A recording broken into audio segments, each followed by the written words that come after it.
Bonjour. I'm Tejo Remy.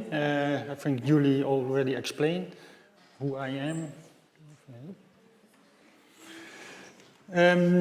Yes, at this moment I'm doing a workshop with design and architecture.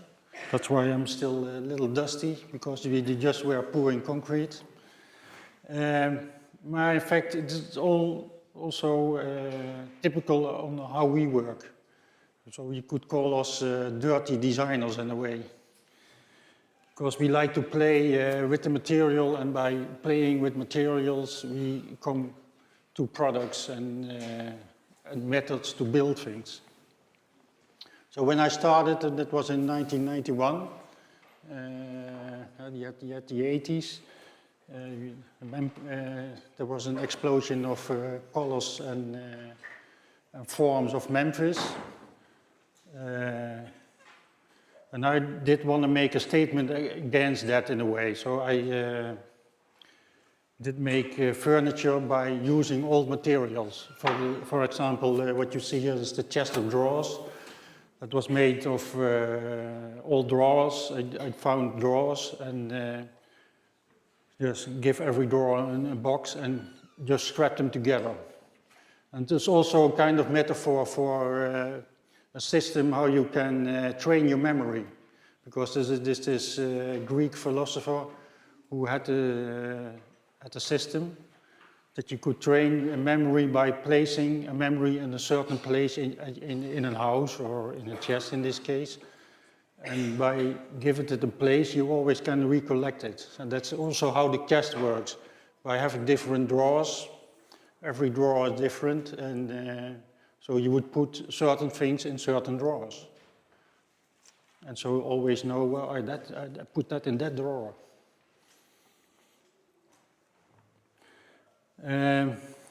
When I graduated, the chest of drawers was one of the products, and the milk bottle lamp and the rack chair. And that was also a way of, how do you call it, using what is available by material, what's already there. You don't have to put any energy in it anymore, because it's all available. Like, in a way, I made this comparison with Robinson Crusoe, who was stranded on an island. Yeah, he had to make his own paradise again. And he could only do that with what he found on the beach or in the woods. Although only he didn't know he was living on a paradise. That's the other thing. So this is the way I started, by getting old materials and make their new furniture or other furniture with it.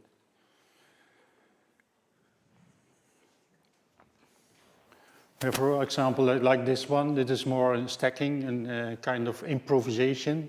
Just building a chest with what's normally not used for constructing a chest in a way.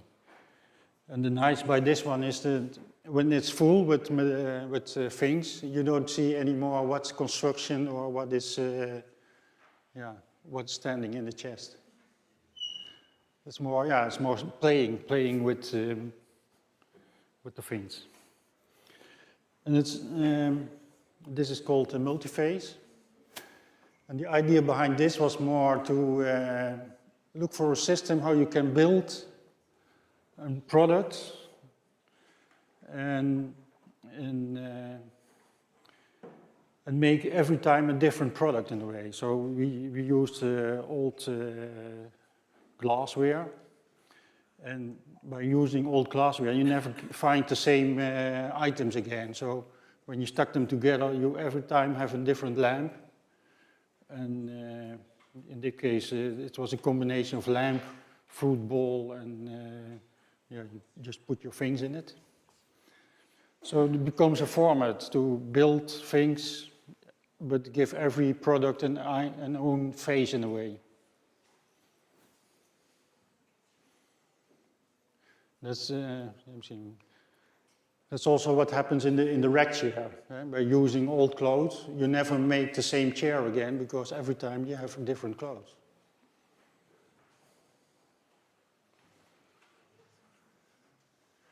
this one you don't see that well.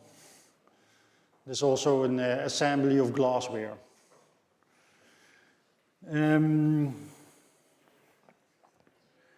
Besides the products we made, we also do commissions, and lots of commissions are in public space, because in Holland you have this system when a new building is built by the government, they use 1% for art for art commissions.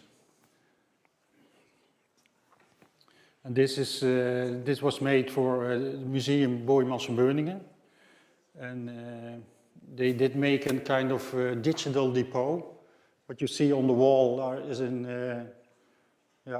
all items of the museum and the collection. And through the screens, where it's touch screens, you could go in the depot on a digital way. And they asked us to make benches of sitting places for it. So we were thinking, you have this museum with this collection, and this collection was started earlier with one item, and it grows till what it now is, to about 20,000 pieces, I think. So in that way, we want to treat the bench the same, so that you start with one item and you build so long that you have a bench. So we had to look for that item, and we came by the tennis ball, because a tennis ball is already upholstered in a way, and the qualities of the tennis balls are very good to glue, because you have all these hairs on it.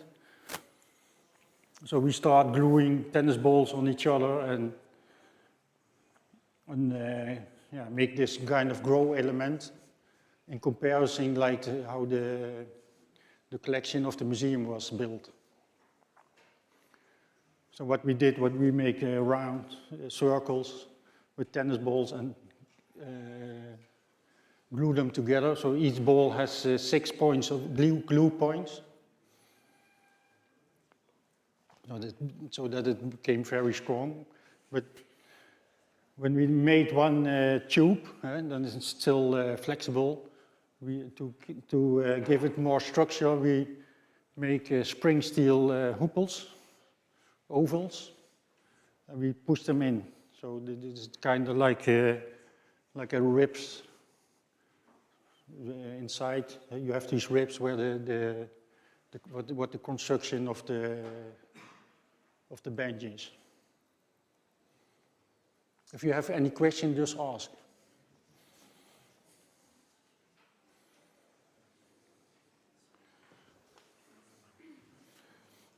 Yeah, there were these kind of growing structures. So we started with the back one is you could say that's the basic, and by putting more together, you can build like a chemical structure.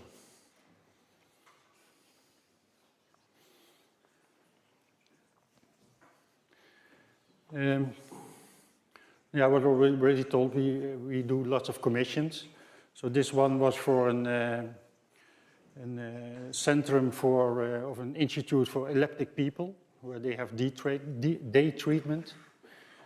And when we were there, we saw there was nothing soft in this institute. So our idea was to add something soft to this facility. So we came up with the idea to use all blankets. And why blankets? Because the children who come there, they stay at night there, so to give a reference at home in a little bit. And just we stripped the blankets in strokes, and we had to figure out a way to make it also, because we could not sew it or weave it. So we, as you can see, we took a board with all kind of holes in it, and pinned down the strokes of the blankets, and then glue it. So sometimes when you make things, you also have to develop your own way of making. of production.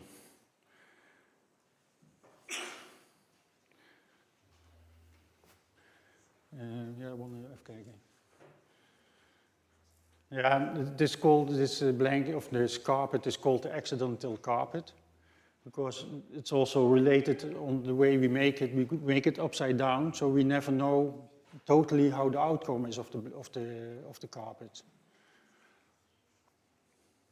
So this kind of playing with what you can control, what you not can control, this is also what we like in a way.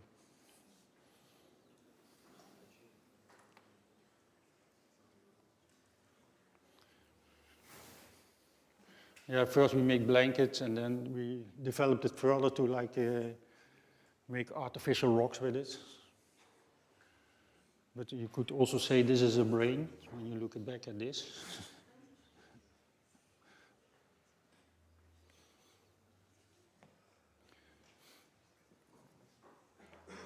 So our practice is what you call playing with material. We like to start with the material and test it, break it, sit on it, throw it away, everything, to see what it does and what it doesn't do. So, for example, for this project, it was called the Bamboo Labs. We were invited to do something with bamboo. Yeah, in Holland you don't have this raw bamboo. When you want to get bamboo, you mostly get floorings. So we use these plates for what they normally use for flooring, and we built with it. As we start weaving to see what it does. The idea was to make a chair. And just by doing and look at the properties of the material, we sit in it and break down, and then we try again. And by doing that, we make it even wider every time. So we started very small, and by making it wider and thicker, then you feel what happens. And we like to play with the natural flow of the material. Just by bending it, you can look what kind of shape you can make. So they was not made on any computer, just by building and playing with the material. When you would do this with the computer, you never would make this shape.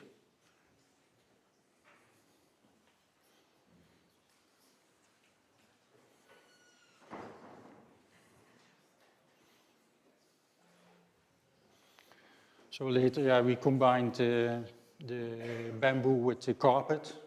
That was a bench. There is an opposite in it. It was an interview bench. It was made for an exhibition. And this exhibition was about people who mutilate themselves. So there were interviews with people who mutilate themselves, and afterwards you could sit in the bench and listen to these stories, why they mutilate themselves, or and so forth.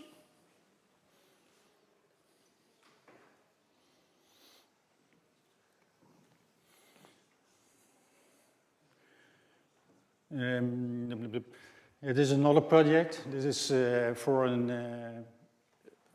This is also for this. When a building is built, 1% is used for art.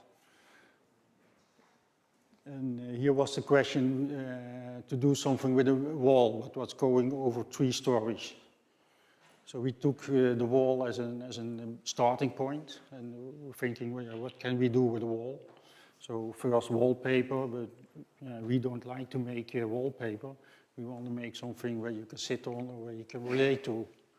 So we used, we took the leaf, just a leaf, as a new ornament in a way, and play with it.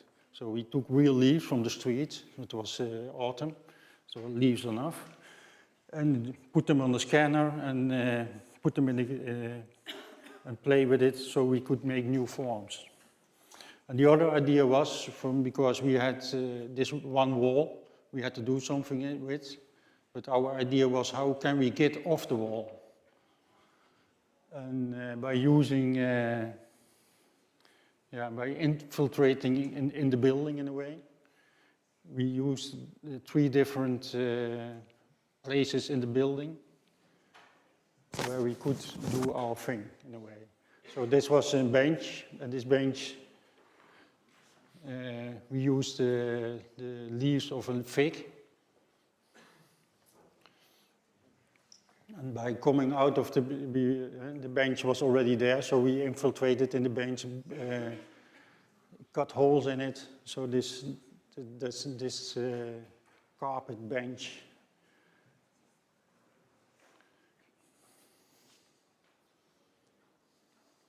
So we had 3 places. This one was the reception area where people come in, sit, and go further. The other one was the library.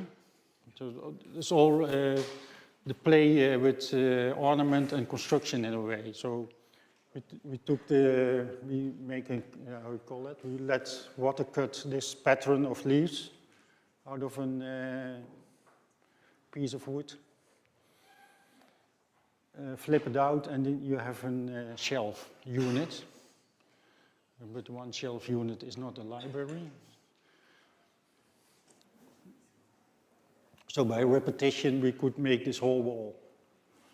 And the color blue, what we did use was because in the 70th century in Holland, when they did wooden panels before the walls instead of wallpaper. And when it was blue, then it means that you have lots of money, because blue was in those days the most expensive color.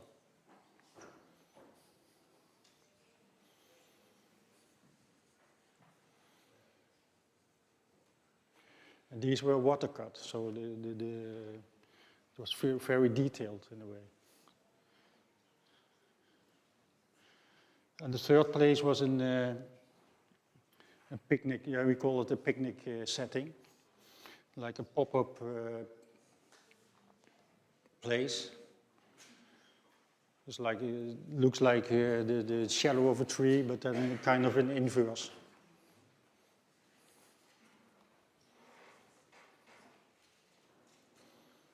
Oh.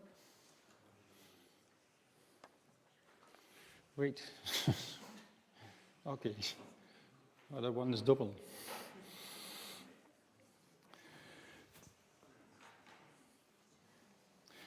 Yeah, this is the reason why I'm asked to do this workshop. By doing lots of things in the public space, we saw at a certain moment everything of concrete is straight in a way. It's all a hard edge, and we were looking for a way to add this to add something soft in the public space. So the idea was, for example, we were intrigued by this picture of a statue, how the draping was going. And we thought, yeah, you can also do that with concrete in a way, because concrete at the beginning is a liquid. So by do it in any kind of mold, it can have any kind of shape. So we start sewing molds, just by soft molds in a way, and filling them up, and then you got these blown up forms. Again, this is only by experimenting, doing, see what it does and how it reacts.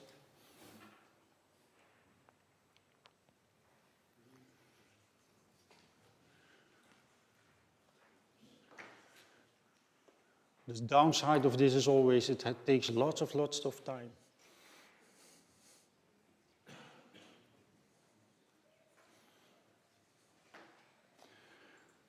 So what we started to do with concrete, we thought that at a certain moment, concrete is always that heavy. Can we also do it with foam? So we used the same principle of making a form, sewing a form, and filling it up. But the chair and the chest, what you see at the back, these are filled with foam, so it becomes light again. And the nice of the how you call that? The interesting of the chest is that we first make the shelves, and then we make the holes in it, and then how you call it? The construction we set in it, and then fill it. So you always get this. How you call it? The joinery in a way is also what holds the shelves.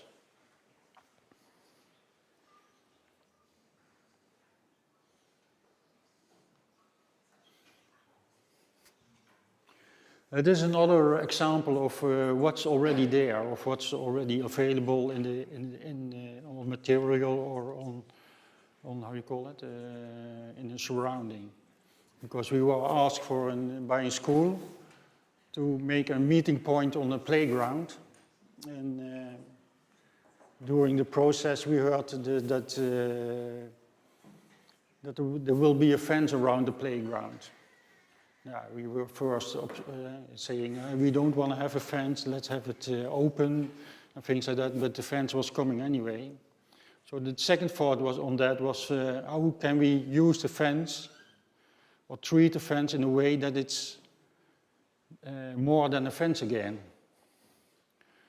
So the next step was just playing with wire mesh and make drawings on it and to see, you can sit in it in a way. And then set it in the computer. So at the end we had to make an intervention in the fence where the children could play on and sit in. And in that way you make a fence what normally has to keep people out and a social meeting point.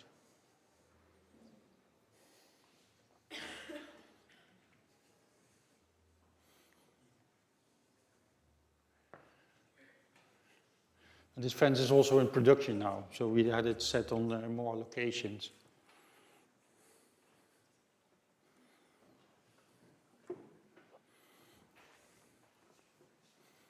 If you have questions, just ask. Let's have a battle or something.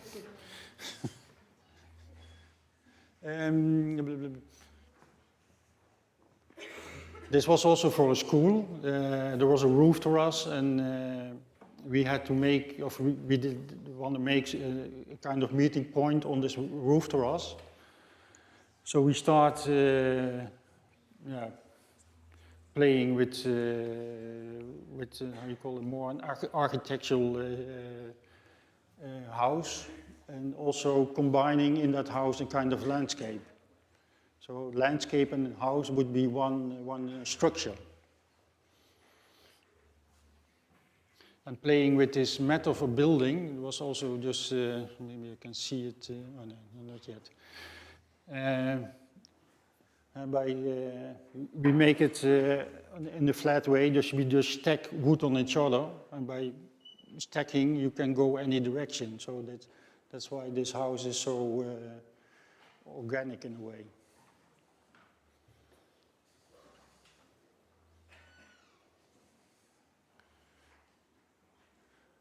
So we built a house first for an exhibition. This is in Caen, French. Caen, yeah, was it? Caen, in Normandy. But it was meant to be for a school on a roof terrace. But when we were at the point to put it on the roof terrace, then it had to be anchored on the roof. And making the anchoring was even more expensive than building the house itself. So we had to think about another way. So we cut off the roof in a way, and with the same building method we make benches. We just had to set on it. So you can see how it's built in a way, just by stacking and going around. Kind of frame.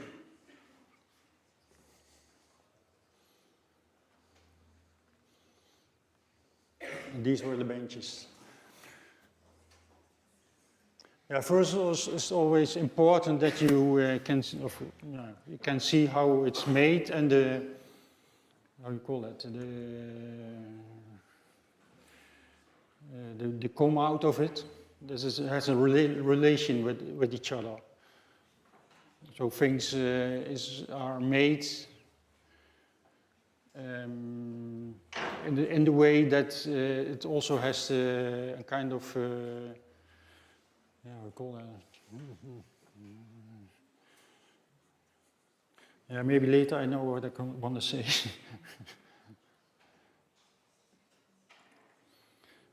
Yeah, just the outcome of making and production is in a way equal on each other.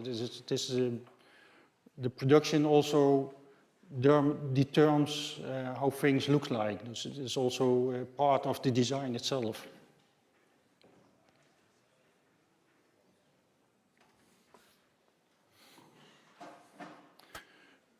This is also for a school, public space. It was in Breda, and we were triggered by the old, how you call it, city plan of Breda around, what was it, 1600, when the Spanish were, how you call it, occupying Holland. So we played with the skyline of the city to make how you call this, a sand buck.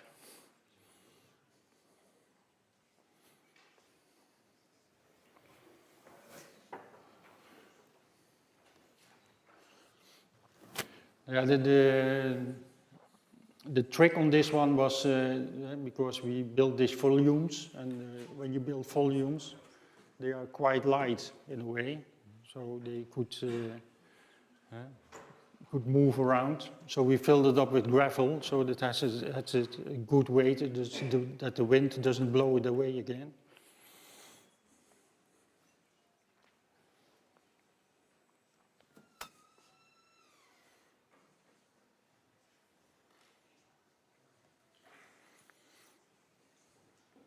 This is another story that we were invited in America, in Arlington, that's near Washington, and there was this water treatment plant, but more by that picture.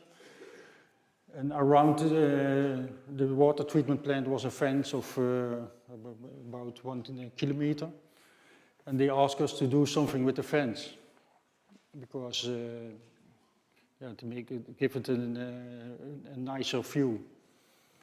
And along the fence was a bike trail where every day commuters come going to work and going home again. And by this, so we had to figure out how to make a system or make an idea what could be very long in a way, because the fence was that long. And by the idea that every day bikers come along it, so when you go along it, the fence will change. So that was the setting point of this commission.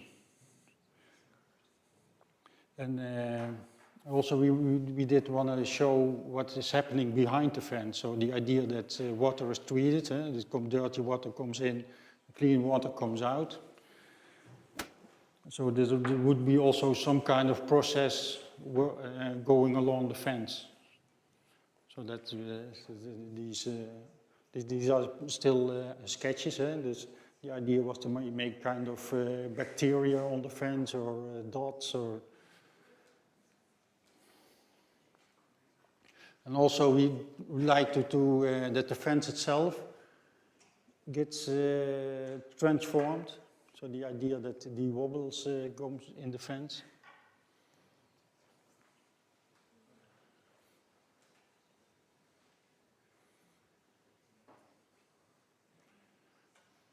Yeah, and this is how it looks like now. That is, so you have these all these dots, and these are spoons not real spoons, but the spoons we made. They are wiggling in the wind, so like the same as water, on the water, when wind goes over water, you see these little parts of winds, so that's the same what happens here.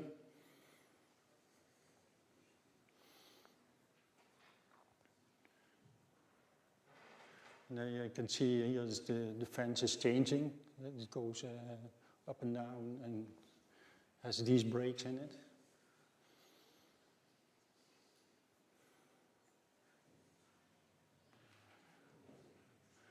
It took 3 years to do this. It was mostly bureaucracy. Because when we started,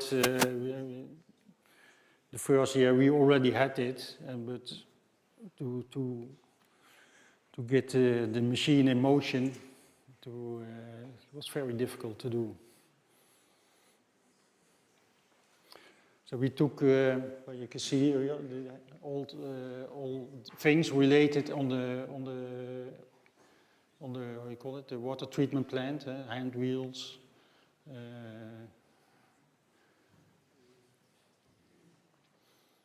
Yeah, you can see it here more, and tubes, and what normally, of what we think normally is what part of the water treatment plant, tubes, wrenches, hand wheels.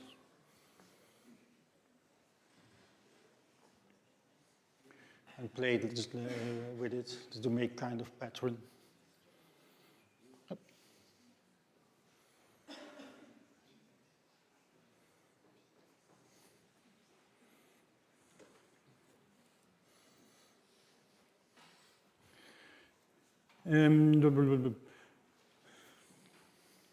This is when we started with the concrete. The first idea was to dig a hole in the ground and put a slab of rubber in the ground in this hole and fill it up with concrete, and then let it cure and flip it over, and then you have this artificial hill where you can sit on.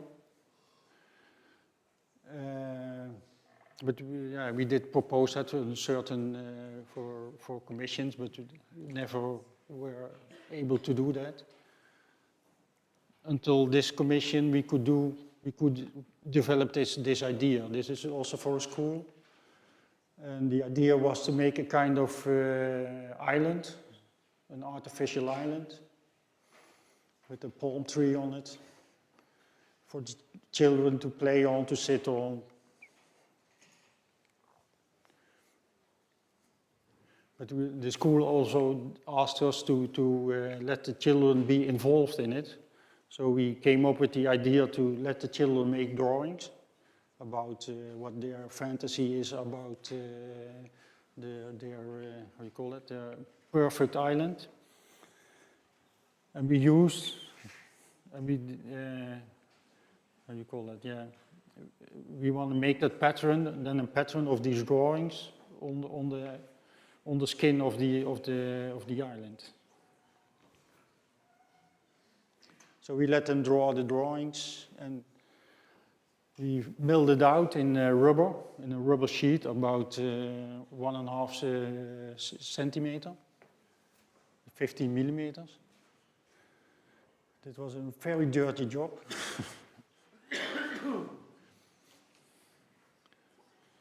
Oh, yeah, you can see this is the milling, and this is how it looked then on the skin. This is the mold for it. So we had to build the mold like we thought would happen in the ground, but we couldn't dig a hole and transport it. So we had to make it on how you call it, on a kind of podium, and do the same as we thought would happen in the ground.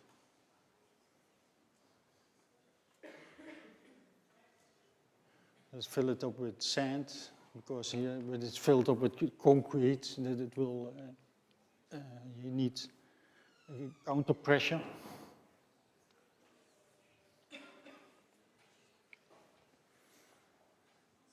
This is how it filled. This is the outcome.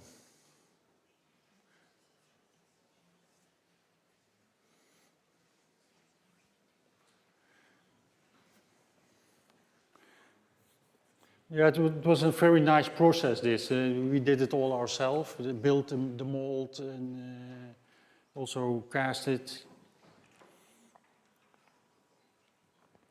And how you call it? The budget was 20,000 euros. Yeah. In fact, we couldn't do that for that money, so we had to do it all ourselves. That's always difficult to when you think of things and you want to make it, and then you got you need people who gonna make it. Sometimes you have to do it yourself, otherwise you cannot do it.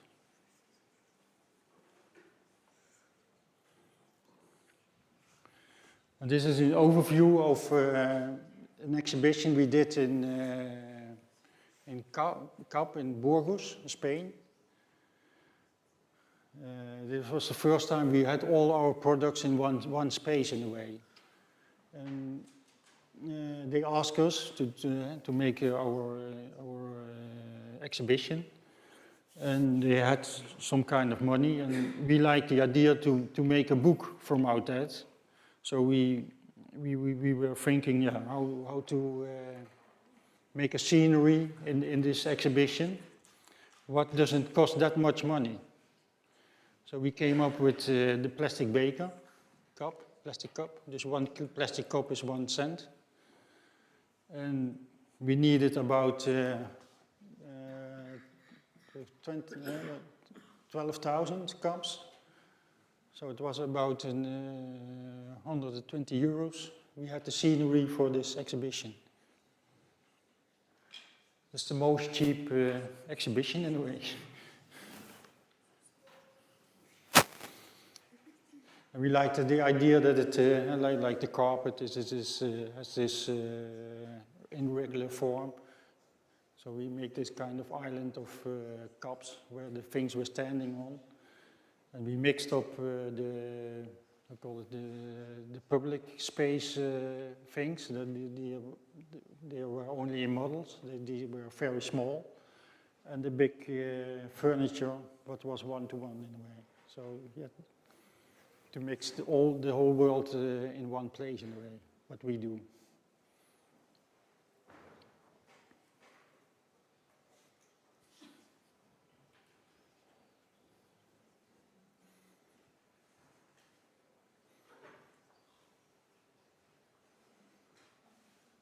Oh, that's it.